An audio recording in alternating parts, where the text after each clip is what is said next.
48 घंटे पहले पूरे पंडाल भर चुके थे।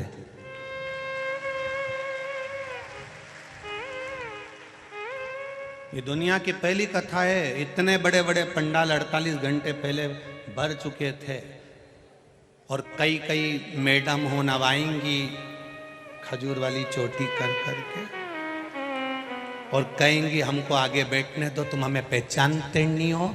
तो मेरा निवेदन है, हम किसी को नहीं जानते, हम सब इकट्ठे और महाकाल के पट्टे हैं। बस बहुत सारे आएंगे, आग दिखाएंगे, तुमसे कहेंगे तुम बाद में मिल लेना, तो कह देना जिसने कहा बाद में मिल लेंगे, हम उनसे बाद में, हम क्या मिलेंगे, महाकाल राजा मिलेगा। आपसे निवेदन है, विचार करना। ये 48 घंटे से बैठे हैं। कितने घंटे से? 48 घंटे से आस लगा के बैठे हैं। 2 दिन हो गए इनको ऐसा कैसा डेरा जमाए हुए, ऐसी कैसे बैठे हुए। बस एक आस लेके बैठे हैं, 1 बजेगी, 4 बजे तक कथा मिलेगी। वहीं खा रहे, वहीं रह रहे। भक्त लोग सेवा में लगे, कोई केला बांट रहा, कोई बॉटल बांट रहा, पानी दे रहा, कोई कुछ ले जाकर दे रहा, कोई बिस्कुट दे रहा। अपनी जगह पर 48 घंटे से बैठकर कथा का इंतजार कर रहे हैं और तुम 2 मिनट में न लाइन खींच के, न डब्बा भर के, न धागा से नुच बई के, तुरंत जाके बैठ जाओ। नहीं, कथा में हम आगे बैठे तो फिर तुम सोचो कि महाकाल राजा है, वो साधारण नहीं, न्याय बहुत प्रबल करता है, उसको तुमने अभी जाना नहीं है। बहुत कठिन है, बहुत कठिन। करो भजन, स्मरण करिए, भक्ति करिए, नाम जाप करिए, नाम कीर्तन करिए, मंत्र जाप करिए, भगवान की भजन करिए। अवंतिका नगरी में जितने दिन रहो, उज्जैन की नगरी में जितने दिन रहो, जितने दिन महादेव की पावन धरा पर, कंकर शंकर की भूमि पर रहो, 84 महादेव की धरा पर रहो, अवंतिकापुरी में जितने दिन रहो, काल भैरव की धरा पर, मां हरसिद्धि की धरा पर, चिंतामन गणेश की धरा पर जितने दिन निवास करो, उतने दिन तुम्हारे मुख से श्री शिवाय नमस्तुभ्यम निकलना चाहिए। पल पल में जपना, पल पल में भजन करना। वो राजा है, अपनी प्रजा से रोज मिलने जाता है। मेरा विश्वास करता है दुनिया में कहीं किसी राजा की सवारी नहीं निकलती, केवल उज्जैन में महाकाल राजा की सवारी निकलती है। प्रतिदिन हर सोमवार बड़े से बड़े फंक्शन में, सावन हो, भादो हो, कुंवार हो, कार्तिक हो, कोई भी अधिक मास हो, मेरे महाकाल बाबा अपनी प्रजा से मिलने के लिए साथ निकलते हैं, केवल उस प्रजा का हाल जानने के लिए। तो मेरा विश्वास कहता है अभी भले महाकाल राजा की सवारी ना निकले, पर मेरा विश्वास कहता है वो ताले तोड़कर रोज 7 दिन तक तुमसे मिलने के लिए आएगा। प्रतिदिन आएगा, प्रतिदिन।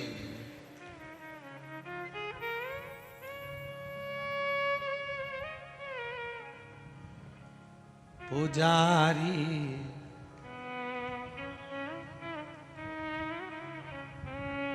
पुजारी खोल जरा पटरा,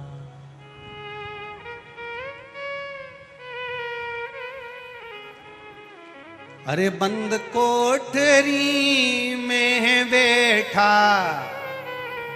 ऐसे ही बैठा है वहां। अरे बंद कोठरी में बैठा मेरा महाकाल सरकार, पुजारी पुजारी पुजारी खोल जरा पट द्वार, पुजारी खोल जरा पट द्वार, पुजारी खोल जरा पट द्वार, पुजारी खोल जरा पट द्वार। बंद कोठरी में है बैठा, बंद कोठरी में बैठा, बंद कोठरी में है बैठा, बंद कोठरी में बैठा मेरा महाकाल सरकार, पुजारी पुजारी जय हो, पुजारी खोल जरा पट द्वार, पुजारी खोल जरा पट द्वार। पुजारी खोल जरा पट द्वार। पुजारी खोल जरा पट द्वार।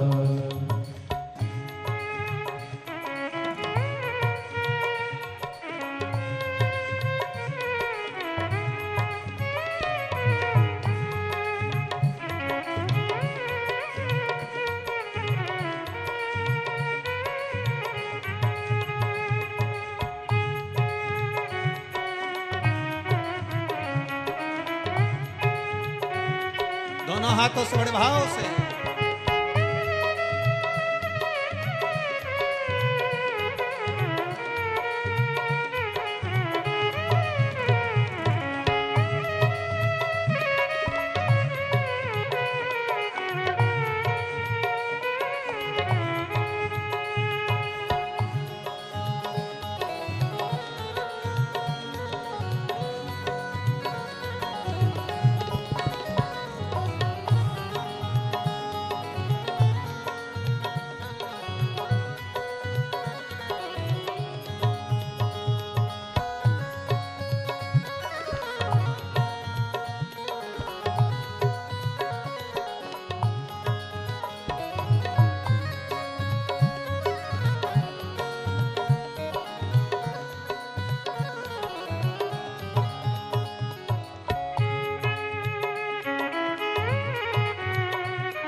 थके हुए हैं भक्त सारे, थके हुए हैं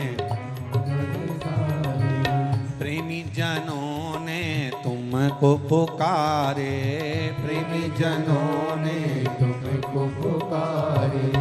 लंबी लगी है कतार प्रभु जी, लंबी लगी है कतार प्रभु जी। लंबी लगी है कतार प्रभु जी, लंबी लगी है कतार प्रभु जी। अरे कर दो बेड़ा पार पुजारी, जय हो पुजारी, जय हो पुजारी खोल जरा पट द्वार, पुजारी खोल जरा पट द्वार। पुजारी खोल जरा पट द्वार। पुजारी खोल जरा पट द्वार।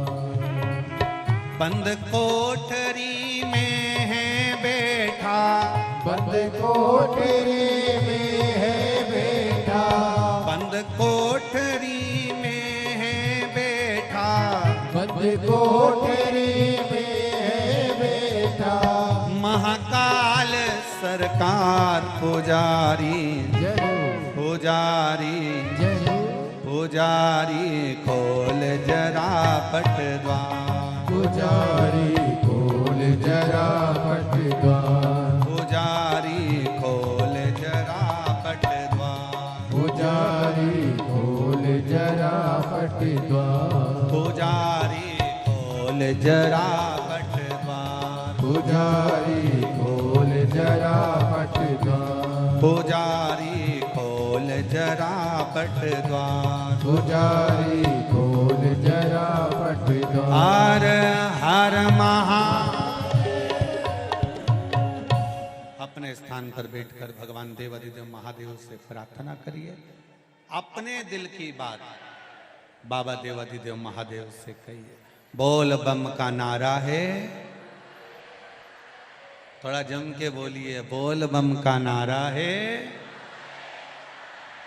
मेरे देवाधिदेव महादेव से इस महाकाल राजा की पावन धरा पर बैठकर अपने दिल की बात हृदय से बाबा से कहिए। मूल मंत्र के साथ शिव महापुराण की साक्षी प्रतिनिधि के रूप में विराजमान मेरे महाकालेश्वर भगवान, माँ चिपरा का तट, दिल से कहिए। श्री शिवा नमस्तुभ्यं, श्री शिवाय नमस्तुभ्यं, श्री शिवाय नमस्तुभ्यं, श्री शिवाय नमस्तुभ्यं, श्री शिवाय नमस्तुभ्यं। भोला सब दुख काटो मारा, ओ भोला सब दुख काटो मारा। शिव शंकर जपो तेरी माला, भोले बाबा जपो तेरी माला। भोला सब दुख काटो मारा, ओ भोला सब दुख काटो मारा। वेश है मंगल मंगलकारी, वेश है मंगल मंगलकारी। शमशान वासी हमारा, शमशान वासी हमारा। ओ भोला सब दुख काटो मारा, ओ भोला सब दुख काटो मारा। जोरू जमीन व्यक्ति को जानवर बना देती है कभी कभी, और कभी कभी हमारे जीवन को बदलाव भी कर देती है।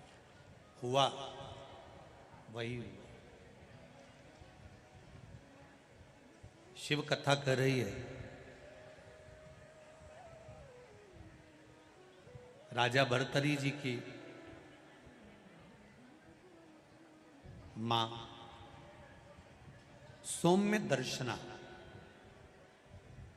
क्या नाम था उनकी माता का? जम के बोलो जरा। सौम्य दर्शना। राजा भर्तरी, राजा विक्रमादित्य की माता का नाम था सौम्य दर्शना, जो भगवान शिव की परम उपासक थी। इसी अवंतिका में रहना, माँ चिपरा का तट, माँ चिपरा का स्नान और बाबा देवाधिदेव महादेव का भजन, देवाधिदेव महादेव का स्मरण। सौम्य दर्शना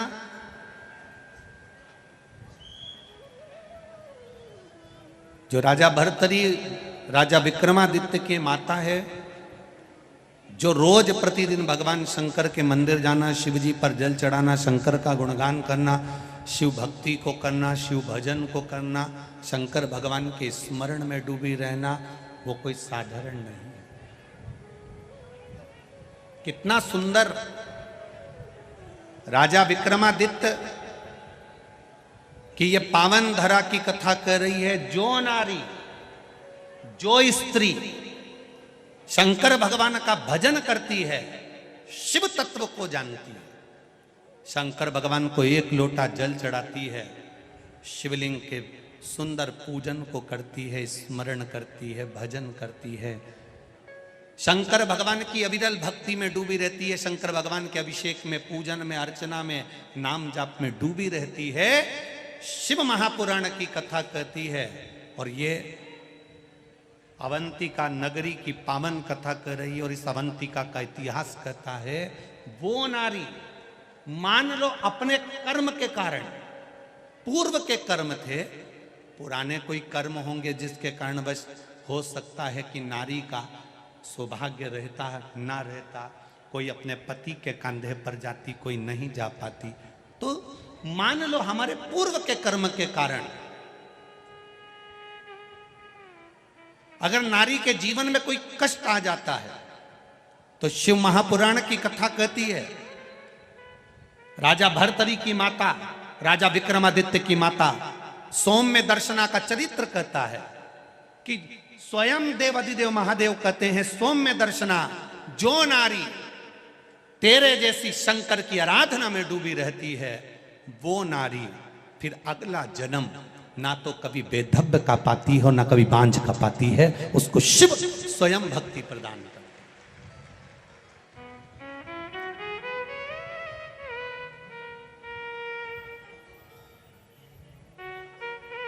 माता लक्ष्मी एक बार भगवान विष्णु से प्रश्न करी है कि ये सारा ठाट भगवान नारायण आपको बैकुंठ का राज्य कैसे मिला, आप बैकुंठ के अधिपति कैसे बने, आपको जो बैकुंठ कैसे प्राप्त हुआ।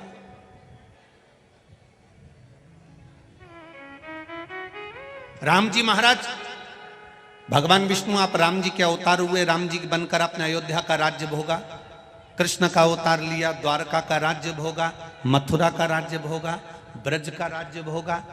आखिर आपको ये राज्य हर घड़ी, हर पल, हर क्षण कैसे प्राप्त होते हैं, किस तरह से? भगवान विष्णु से माता लक्ष्मी ने प्रश्न करा है विष्णु पुराण के अंतर्गत, और कुर्म पुराण में भी, कुर्म पुराण में भी इसका वर्णन प्रश्न किया, ये आपको सुख कैसे मिल जाता है? आपको बैकुंठ का राज्य मिल गया, आपको द्वारका का राज्य मिल गया, आपको अयोध्या का राज्य मिल गया, आपको रावण की लंका दूसरे की थी वो लंका का राज्य आपको प्राप्त हो गया, ये कैसे प्राप्त हो जाता है?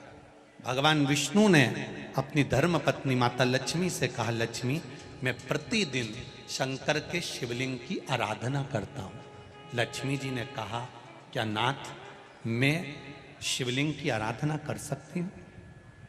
क्या मैं शंकर के शिवलिंग का पूजन कर सकती हूं, उसकी आराधना कर सकती हूं? भगवान कहते हैं, भगवान विष्णु ने माता लक्ष्मी से कहा, लक्ष्मी सारे देवी देवताओं ने अलग अलग शिवलिंग का निर्माण करा, किसी ने पारद का शिवलिंग बनाया, किसी ने मोती का शिवलिंग बनाया, किसी ने स्फटिक का शिवलिंग बनाया, किसी ने स्वर्ण का शिवलिंग बनाया, किसी ने हीरे का शिवलिंग बनाया, किसी ने पन्ना का शिवलिंग बनाया, तुम्हारी मर्जी पड़े तुम वो शिवलिंग का निर्माण करो। माता लक्ष्मी ने सुंदर आनंद के साथ एक पुखराज का शिवलिंग का निर्माण करा और सुंदर माता ने उस शिवलिंग की आराधना और पूजन करना प्रारंभ कर दिया। अब क्या मिला माता लक्ष्मी जी को? लक्ष्मी जी को मिला क्या?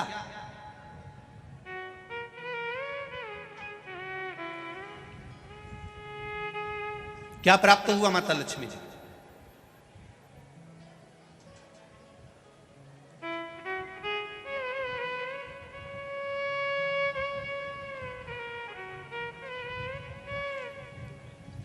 भगवान कृष्ण की प्रिया है राधिका जी, राधिका जी के प्रिय हैं भगवान कृष्ण। राम जी को बीच में कुब्जा भी मिली, सुपनखा भी मिली, पर मेरे नारायण को बहुत कुछ प्राप्त हुआ, पर आज भी लक्ष्मी जी को क्या मिला है? तो कहा, लक्ष्मी तुम किस चीज के लिए शिव जी की आराधना कर रही हो? लक्ष्मी जी कहती हैं, बस आपके चरण की सेवा मुझे दिन रात मिले। नारायण कहते हैं, मैं तो भगवान शिव के सेवा में लगा रहता हूं और आप मेरे चरण की सेवा मांग रही हो? तो मेरे चरण की सेवा ऐसे नहीं मिल सकती। कोई देगा तो वो देवाधिदेव महादेव ही दे सकते। घोर तप माता लक्ष्मी ने करना प्रारंभ करा। शिवलिंग का स्नान कराती, शंकर भगवान का अभिषेक करती, शंकर भगवान की पूजन करती, शिव जी का सुंदर आनंद से श्रृंगार करती।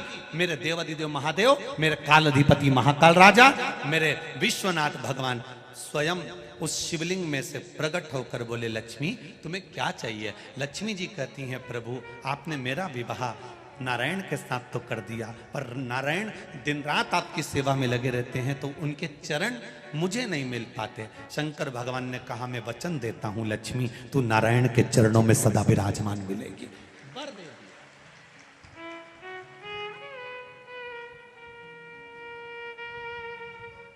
ब्राह्मण हो, क्षत्रिय हो, वैश्य हो, शूद्र हो, बच्चा हो, जवान हो, बूढ़ा हो, बेटी हो, बेटा हो, नारी हो, पुरुष हो, जो है अगर वो शिव की आराधना में लगा है, उसका मनवांछित फल की पूर्ति हुई है, प्राप्ति हुई है। और कोई तुमसे कहे कि स्त्री शंकर भगवान का आराधना कर सकती है, पूजन कर सकती है, तो दूर नहीं जाना। ये जो शिव पुराण है हमारे पास में, गीता प्रेस गोरखपुर की, उसका दर्शन मैं आपको करा देता हूँ। ये शिव पुराण गीता प्रेस गोरखपुर की है, तुम भी बाजार से लेकर आना। इसका 73 नंबर का पेज निकाल कर पढ़ना विद्येश्वर संहिता में से। उसमें लिखा हुआ है, जो नारी शंकर भगवान का स्नान कराती है, श्रृंगार करती है, पूजन करती है, वो संसार सागर से मुक्त होकर मां पार्वती की परम सखी बनकर विराजमान होती है। यह विद्येश्वर संहिता कह रहे।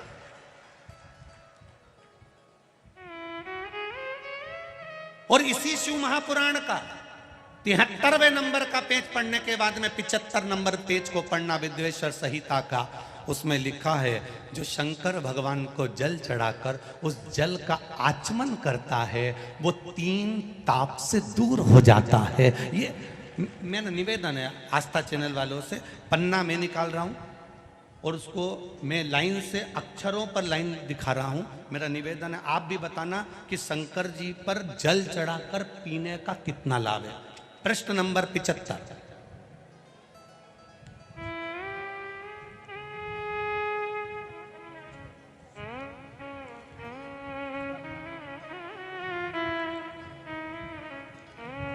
अब आस्था चैनल से निवेदन है, और आप सब भी एलसीडी पर ध्यान देंगे, और अपने अपने मोबाइल पर भी, जितने लोग टीवी पर कथा सुन रहे हैं वो, मोबाइल पर सुनने वाले वो, जो लोग कहते हैं शिव जी पर जल चढ़ा हुआ नहीं पीना चाहिए, उसके लिए मेरे वेद व्यास जी लिख रहे हैं, पेज नंबर 75 विद्येश्वर संहिता। ध्यान रखिएगा, जो मनुष्य, उंगली पर ध्यान देंगे जो टीवी पर चल रही है, जो मनुष्य शिवलिंग को विधि पूर्वक स्नान कराकर उस स्नान के जल का 3 बार आचमन करता है, उसके कायिक, वाचिक और मानसिक तीनों प्रकार के पाप शीघ्र नष्ट हो जाते हैं। ये शिव पुराण। अब शंकर भगवान के शिवलिंग पर चढ़ा हुआ नैवेद्य, शंकर भगवान के शिवलिंग पर चढ़ा हुआ प्रसाद खा सकते हैं कि नहीं खा सकते? कोई कहता है महाराज जी स्वान की योनि हो जाएगी, कुत्ता बन जाओगे, कोई कहेगा ये बन जाओगे, कोई कहेगा वो बन जाओगे। अब उसको पढ़िए, पेज नंबर 75 शिव महापुराण विद्येश्वर संहिता। मेरी उंगली चल रही, वहां पर ध्यान देना। भगवान शिव का नैवेद्य अग्रह है। इस भगवान भावना को मन से निकाल दें कि शिव जी का चढ़ा हुआ प्रसाद नहीं खाया जाता, ये भावना मन से निकालें। शिव के नैवेद्य को देख लेने मात्र से भी सारे पाप दूर हो जाते हैं, खाने की तो बात ही दूसरी है। अब क्या लिखा है अगली लाइन, उसको खा लेने पर तो करोड़ों पुण्य अपने भीतर आ जाते हैं। आए हुए शिव नैवेद्य को, जो शंकर का प्रसाद है, शिव जी पे चढ़ा हुआ नैवेद्य है, अगर वो आपके सामने आ जाए, उसको सिर झुकाकर प्रसन्नता पूर्वक खा लेना चाहिए। जो शंकर के चढ़े हुए नैवेद्य को ये कह देता है कि थोड़ी देर से खाऊंगा, वो पाप में लिप्त होता चले जाता है। यहां तक उसका वर्णन किया, वो मनुष्य पाप में बंध जाता है। इसलिए शंकर को चढ़ा हुआ नैवेद्य, भगवान का बस केवल नैवेद्य का दर्शन ही हो जाए तो जीव कोटि कोटि पुण्य प्राप्त कर लेता है। वो शिव तत्व है। ये शिव महापुराण है। अब आज के जमाने में नए नए पंथ बन गए, नए नए पंथ चल गए, तो उन्होंने अपने को उठाने के लिए शंकर जी की निंदा कर दी। शिव जी के मंदिर मत जाना, शंकर का प्रसाद मत लेना, शिव जी को देखना मत, शंकर के द्वार मत जाना। हम किसी पंथ की पुस्तक की बात नहीं करते, क्योंकि सबने अपने अपने पंथ बनाए, तो सबने अपने अपने भाव से लिखा। हम वेद व्यास जी ने जो विद्येश्वर संहिता में लिखा, उस शिव महापुराण का वर्णन करते हैं, जो आपने 75 नंबर पेज गीता प्रेस गोरखपुर की शिव महापुराण पुस्तक का आनंद करते हुए इस पुराण में पढ़ा। विद्येश्वर संहिता स्मरण। भ्रांति निकालो मन से। लोग भटकाएंगे, लोग तुम्हें भ्रमित करेंगे। तुम शंकर जी की आराधना करने लगोगे, भगवान का भजन करने लगोगे, भक्ति में डूबने लगोगे, डूबने लगोगे, डूबने लगोगे, डूबने लगोगे, तो लोग तुम्हें भ्रम उत्पन्न करेंगे। शंकर मंदिर मत जाना, शिव जी का प्रसाद मत लेना, शंकर जी पे चढ़ा हुआ जल मत पीना। लोग तुम्हें भ्रमित करेंगे। उस भ्रम से निकालती है मेरी शिव महापुराण की कथा। आप एक एक शब्द का स्मरण करो। मेरा निवेदन है, जिसने शिव को जान लिया, उसने संपूर्ण जीवन भगवान के सुपुर्द अपना कर दिया और अपने जीवन को सार्थक बना लिया। तेरी कृपा बिना न हिले एक भी अणु, लेते हैं सांस तेरी कृपा से तनु तनु। बखान क्या करूं मैं राखों के ढेर का, चपटी भभूत में खजाना कुबेर का। विचार करिए, शिवलिंग का स्पर्श जीव को तार देता। इसलिए महाराष्ट्र में, दक्षिण में, साउथ में लिंगायत शिव संप्रदाय होती है। करें दर्शन आप लोगों ने। लिंगायत शिव संप्रदाय में नारी त्रिपुंड लगाती है। घर का लिंगायत शिव संप्रदाय में उनके गले में चांदी की डिब्बी में शिवलिंग पड़ा होता है, जो शरीर से रोज टच होता रहता है। और शिव लिंगायत, इस शिव लिंगायत संप्रदाय के अंतर्गत बिना शंकर के, बिना शिव के स्नान, बिना शिव के स्पर्श के इनका आनंद नहीं पाता। हरतालिका तीज हो, नारी शिव